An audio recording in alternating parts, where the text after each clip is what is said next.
Good morning, St. Francis, and good morning, people of God. It is Tuesday, the 8th day of August, 2023, Tuesday of the 18th week of the year, the 18th week in Ordinary Time, but also today we honor the memory of St. Dominic, founder of the Dominican movement, the Dominican community of both brothers, priests, and sisters, the one who was a contemporary of St. Francis, one of the other founders of the mendicant movement, along with us Franciscans and then the Carmelites. St. Dominic was, again, schooled in wisdom and knowledge, and it was necessary to be able to confront some of the heresies that denied the goodness of the body and the goodness of our humanity and things like that. And so Dominicans became very well adept at arguing against those who felt as if the soul was just entrapped in a body and the body needed to be destroyed to release the soul, etc. It's all kinds of crazy medieval thought like that. So remember all of our Dominican brothers and sisters on this day. For Franciscans, it is a feast because of the contemporary nature of Dominic and Francis in history and in the founding of their respective orders and things like that. There is no set founder for the Carmelites, so the third of the Dominican third of the Dominican movements. So we don't really have anybody to celebrate, for them, except for Our Lady of Mount Carmel and things like that, and other Dominicans. But for Dominic and then for Francis, again, there's this equality in celebration to honor both of them. I am in Ireland, so this is the main quad of St. Patrick's College in Maynooth or Maynooth, however you pronounce it. Still don't know how to pronounce it yet. So the beautiful chapel right behind me, the main hall, which I believe is St. Mary's, but it could be St. Joseph's, one of those kinds of halls right there. But it is a beautiful sunny day here in Ireland. I was not expecting this, and so it's kind of a nice thing sort of to be here on day number 2 of the Societas Liturgica conference here at the college. So a delightful day, delightful view of St. Patrick's College in Maynooth. Today's readings, let's see, we're still in the book of Numbers, and Aaron and Miriam are pitching a little bit of a hissy fit because Moses has married a Cushite woman. Now, Cushites are not Jews, and so he's mingling with the bloodline or something like that, and they are objecting to this, and they can't understand why it is that Moses is doing this, and so they raise a stink against him. But the whole idea is that you don't really raise a stink against Moses because Moses is God's chosen one, and the whole idea is can't anybody do what Moses is doing? Can't anybody prophesy the way that Moses is prophesying?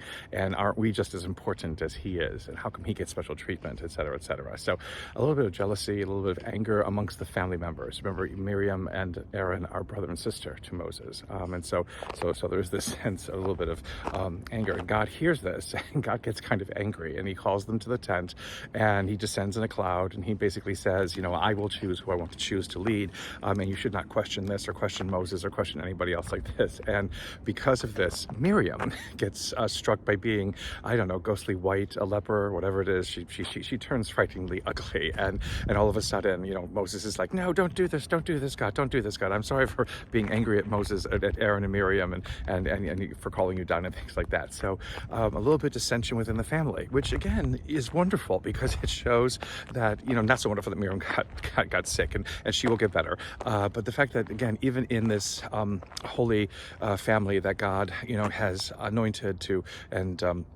and determined to go out and to free the people of Israel from slavery, there is dissension. There people do not get along, and those kinds of things have to be ironed out. So holy families are those not without problems. Holy families are those who do not exist in bubbles. Holy families are those who struggle, with personalities and temperaments and all kinds of things like that. It's not just kind of an ease of life where you kind of walk only in a spiritual way and you never really experience any of the hurts and sufferings and brokenness that we as human beings exhibit. And the fact that God can use those, to bring goodness and to bring wonder into this world is again testament to what God can do for us and with us.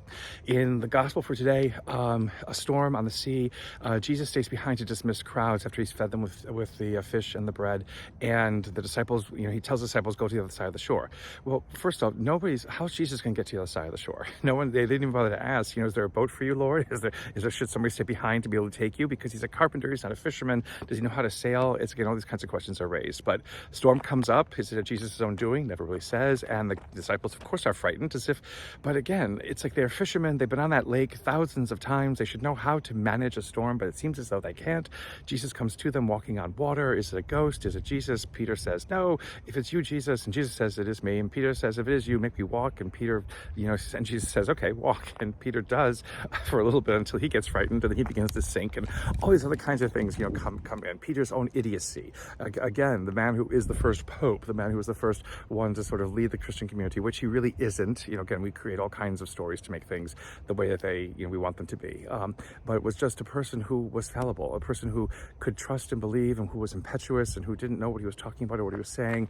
And yet, Jesus is the one who kind of still uses this, still uses them. And so even within the family of apostles and disciples, all the problems that are experienced there, Jesus is able to use to be able to help spread this message, to spread the word. It does not get in the way of what it is that God has set out to do in Jesus, to help us see ourselves in better ways, to help us see ourselves in more glorious ways. Peter could have walked on water, but he did not trust himself to be able to do so. And so Jesus has to come to his rescue. We can do amazing things, again, if Christ is with us, as someone once said.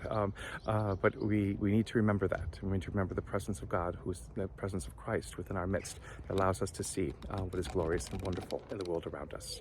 A blessed day, St. Francis and people of God. May the Lord give you his peace.